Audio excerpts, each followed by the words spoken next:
नमस्कार दोस्तों, मेरा नाम है अनुपम मिश्रा और आप सभी लोगों का द टाइम फ्रेम में एक बार फिर से बहुत बहुत स्वागत है। दोस्तों, हम लोगों के सामने ओपन है इस समय निफ्टी का डेली चार्ट।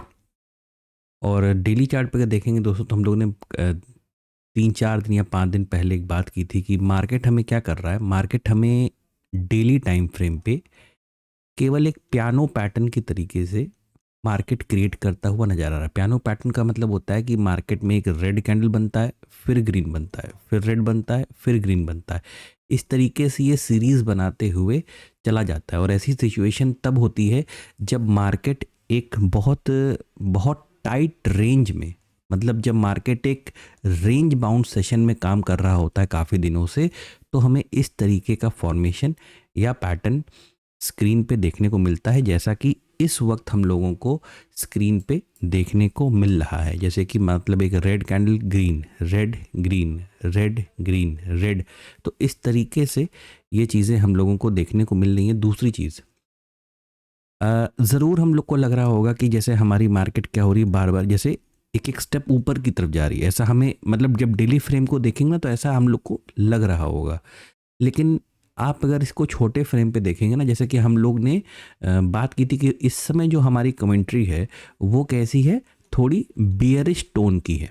थोड़ी बियरिश टोन की नज़र आ रही। क्यों? क्योंकि मार्केट में जो ये ट्रम्प वाला कैंडल बन गया था, इसकी वजह से क्या हुआ था, जो टेक्निकल एनालिसिस का पूरा सेंटिमेंट होता है ना, वो कहीं ना कहीं डिस्टर्ब हो जाता है।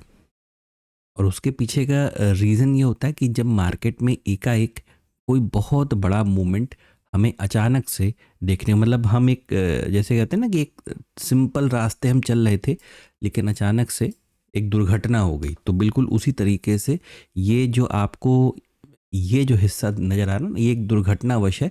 वरना हम सिंपल तरीके से एक प्रॉपर टेक्निकल एनालिसिस के माध्यम से आराम से हम चलते फिरते यहाँ पे नज़र आ रहे थे। और इसीलिए बार बार कहा जा रहा है कि जैसे मैं मॉर्निंग में प्री मार्केट एनालिसिस का एक छोटा सा वीडियो बनाता हूँ, उस वक्त हम लोग आज भी बात किए थे, कल भी बात किए थे, परसों भी बात किए थे।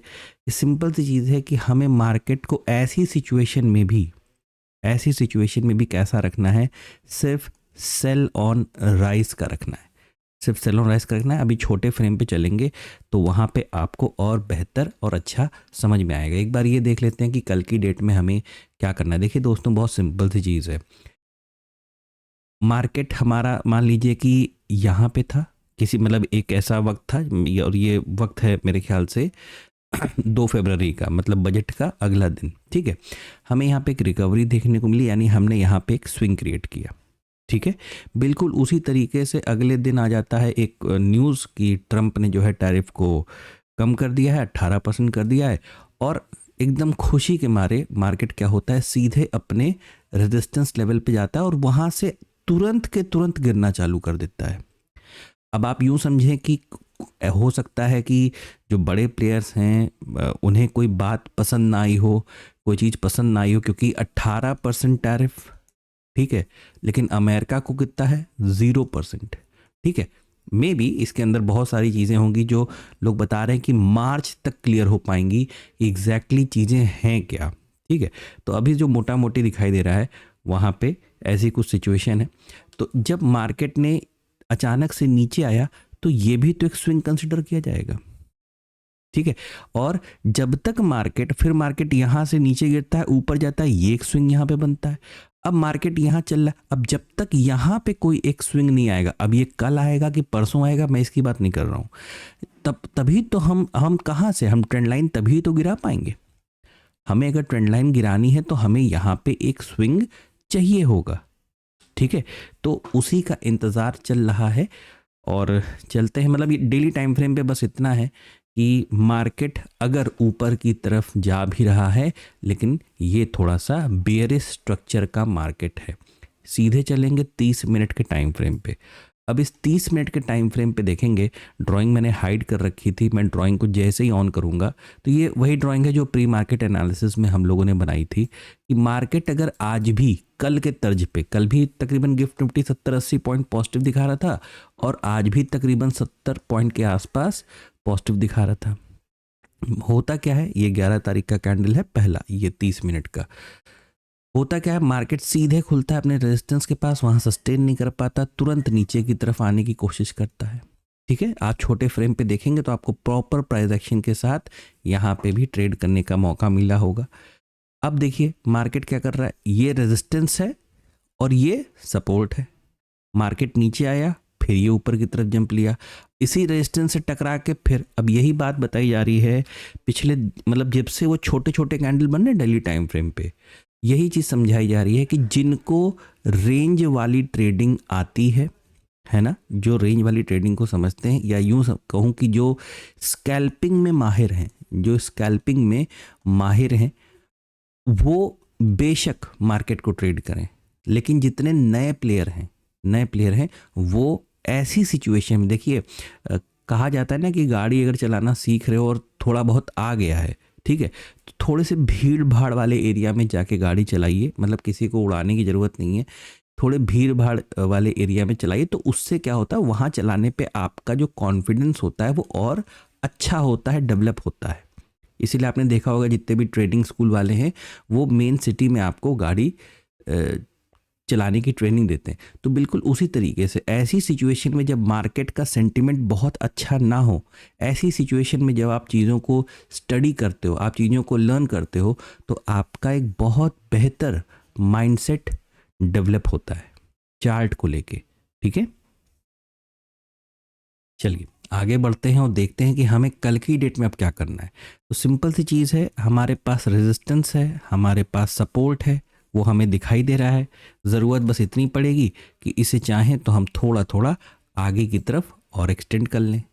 अगर कल की डेट में फिर से मार्केट हमें फ्लैट या गैप अप ओपनिंग देता है, ठीक है, बात को समझिएगा, किसी प्रकार की फ्लैट या गैप अप ओपनिंग देता है, या यूं कहें कि फ्लैट ओपन होके ऊपर की तरफ जाना चालू करता है, ठीक है, तो यहाँ से फिर से एक सेलिंग का फॉर्मेशन हमें देखने को मिल सकता है। हमें फिर से एक बार सेलिंग का फॉर्मेशन देखने को मिल सकता है। दूसरी चीज़ ये है कि अगर इस हिस्से को मैं थोड़ा सा एक और, बस उसके लिए करना क्या पड़ेगा, मुझे थोड़ी देर के लिए बस 1 घंटे का फ्रेम लगाना पड़ेगा, और इस पॉइंट से मैं इस पॉइंट को अगर मैच करवा दूं ऐसे, ठीक है, और बिल्कुल उसी तर्ज पे यहाँ नीचे से भी अगर मैं एक ट्रेंड लाइन ले जाने की कोशिश करूं तकरीबन ऐसे, ठीक है, थोड़ा सा आप फ्रेम बाय फ्रेम इसे एडजस्ट करते रहिएगा। ठीक है, अब यहाँ पे लगाते हैं 15 मिनट का चार्ट। अब इस 15 मिनट के चार्ट को अगर देखेंगे तो यहाँ पे यहाँ पे ऐसा लगेगा जैसा कि हम लोग ने बात किया कि रेजिस्टेंस और सपोर्ट, और हम कहाँ पे हैं, बिल्कुल बीचों बीच। तो सबसे पहला काम क्या करना है, मार्केट को पहले किसी तरफ आ जाने देना है।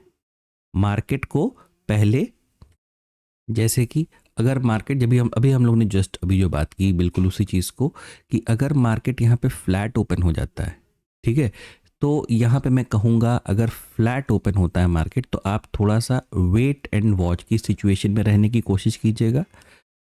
बिल्कुल उसी तरीके से अगर यहाँ पे मार्केट कोई गैप अप ओपनिंग देता है, या तो फ्लैट ओपन होके किसी एक तरफ, पहले मान लीजिए रेजिस्टेंस की तरफ आ जाता है, तो यहाँ पे आप एक शॉर्ट पोजीशन बनाने की कोशिश कर सकते हैं। ठीक है, और अगर किसी वजह से मार्केट सीधे गैप डाउन होता है या फ्लैट ओपन होके नीचे की तरफ यानी एक तरफ आने की कोशिश करता है, उस केस में मैं चाहूँगा कि ये जो आप भीड़ देख रहे हैं यहाँ पे, इस तरीके से जो आज मार्केट ने अच्छा खासा टाइम यहाँ बिताया है, ये भी, इसको अगर हम आगे की तरफ कुछ ऐसे एक्सटेंड कर लें तो ये भी हमारे लिए एक माइनर रेजिस्टेंस के तरीके से काम करेगा। और मार्केट अगर यहाँ आता है और इस तरीके, मतलब कुल मिला, मतलब ये देखिए इस तरह, तो कुल मिला के मतलब कहने का ये है कि थोड़ा सा अभी थोड़ा सा सेल ऑन राइस के स्ट्रक्चर पे काम करने की कोशिश कीजिए। ठीक है, वो मेरे ख्याल से ज़्यादा बेहतर होगा।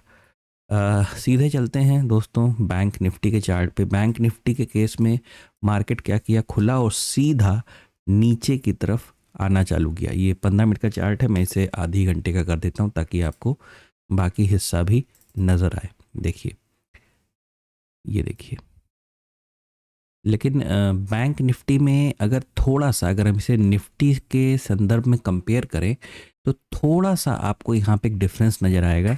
मैं चार्ट को थोड़ा बीच में कर देता हूँ, ऐसे कर देता हूँ। ये देखिए, जैसे अगर आप 9 तारीख की बात करेंगे ना, तो यहाँ पे भी मार्केट क्या हुआ था, इस तरीके से नीचे की तरफ आया, लेकिन उसने क्या किया, एक रिकवरी दिखाने की कोशिश की। बिल्कुल उसी तर्ज पे आज भी बैंक निफ्टी क्या किया, नीचे की तरफ आया और फिर यहाँ से एक रिकवरी दिखाने की कोशिश की। यानी कहीं ना कहीं, जैसे हम लोग इतने सारे दिनों से बात कर रहे हैं कि कहीं ना कहीं बैंक निफ्टी जो है वो निफ्टी के कंपैरिजन में थोड़ा सा ज़्यादा बुलिश है। ठीक है, थोड़ा सा ज़्यादा बुलिश है। तो दोस्तों, बैंक निफ्टी में ना मैं एक छोटा सा एडजस्टमेंट करना चाहूँगा, जिसके लिए मुझे आपकी इजाज़त से चार्ट मुझे 1 घंटे की तरफ ले जाना पड़ेगा। और वो छोटा सा एक एडजस्टमेंट क्या है, वो ये है कि ये जो हमें नीचे की तरफ स्विंग नज़र आ रहा है ना, अगर इस पॉइंट से अगर हम एक ये ऐसे ट्रेंड लाइन बना लें, ठीक है। अब ये ट्रेंड लाइन बन गई और इसको अब हम 30 मिनट के टाइम फ्रेम पे वापस ले आते हैं। तो इस 30 मिनट के टाइम फ्रेम पे ऐसे करके अगर देखें, तो बस इस चीज़ को समझने की कोशिश कीजिएगा कि एक तो ये हमारे लिए किस तरीके से काम करेगा। ये आज भी अगर आप इसको देखेंगे तो दिन भर, आज 11 तारीख को दिन भर इसने क्या किया है, इसी ट्रेंड लाइन का सपोर्ट लिया है। और ये जो मार्केट नीचे की तरफ एक स्विंग क्रिएट करने आया था, ये सब कुछ मतलब जैसे मतलब ये मैं आपसे डायरेक्ट मतलब ऐसे तो नहीं कह सकता कि सब कुछ पहले से ही तय रहता है, लेकिन मार्केट के लिए, चार्ट के लिए सब कुछ पहले से ही सेट रहता है। जैसे आपने कई बार मेरे वीडियो में देखा होगा, हम लोग बात करते हैं ना कि मुझे यहाँ पे एक स्विंग चाहिए, मुझे यहाँ पे तो ये क्यों चाहिए, ये इसी वजह से चाहिए कि जो हमें ट्रेंड लाइन बनानी है ना, उसकी देखिए, अब आप खुद सोच के देखिए सारे पॉइंट्स कैसे ऑटोमेटिक मैच कर गए, ये देखिए। ठीक है, तो बस इसीलिए चाहिए होता है। अब इससे क्या होगा, इससे हमारा एक डिसिप्लिन क्रिएट होगा। क्या होगा कि भाई अगर मान लीजिए कि जैसे आप चाहें ना, तो इस सपोर्ट, ये जो जोन है इसे हटा दीजिए, मे भी हो सकता है आपको डिस्टर्ब कर रहा हो, तो इसे हटा दिया आपने। अब यहाँ से मार्केट अगर नीचे की तरफ आती है, नीचे की तरफ आती है, तो आपको ना यहाँ पे जैसे निफ्टी में एक माइनर सा रेजिस्टेंस नज़र आ रहा था, बिल्कुल, या यूं कहीं सीधे कहीं एक जोन नज़र आ रहा था, बिल्कुल वैसे ही देखिए आपको बैंक निफ्टी के केस में भी यहाँ पे एक देखिए जोन नज़र आ रहा है। अब बैंक निफ्टी में अगर मार्केट ये हमारा नीचे आता है तो भाई एक ब्रेकआउट की कैटेगरी में आएगा। तो ब्रेकआउट के बाद हम पहला हक किसको देंगे, एक रिट्रेसमेंट को देंगे। अब फिर हमें देखना पड़ेगा क्या हमारा मार्केट इस दोबारा इस सपोर्ट लेवल को, क्योंकि हमारा जोन के ऊपर है तो ये सपोर्ट कहलाएगा, क्या दोबारा इसको ब्रेक करता है इस तरीके से, या इसी स्थिति में यहाँ से ये दोबारा फिर ये जो ट्रेंड लाइन जा रही है ना, ये यहाँ तक पहुँचने की फिर से एक कोशिश करता है। तो जब मार्केट आपको ऐसा स्ट्रक्चर दे देगा तो थोड़ा सा इस हिस्से में केवल थोड़ा सा वेट एंड वॉच, क्योंकि यहाँ पे एक रेंज बनना लाजमी होगा, यहाँ पे आप वेट एंड वॉच की सिचुएशन में रहिएगा और उसके बाद आगे का कोई डिसीजन लीजिएगा। तो दोस्तों, बस इतना ही था निफ्टी और बैंक निफ्टी के एनालिसिस में। आशा करता हूँ आपको एनालिसिस समझ में आया होगा, अच्छा लगा होगा। दोस्तों, थोड़ा सा लाइक्स और कमेंट किया करिए, शेयर वेयर किया करिए, कोई सवाल हो तो उसको कमेंट में ज़रूर पूछा करिए, ठीक है दोस्तों। अगर आपको एनालिसिस अच्छा लग रहा हो तो please like, subscribe and share my channel. धन्यवाद, नमस्कार।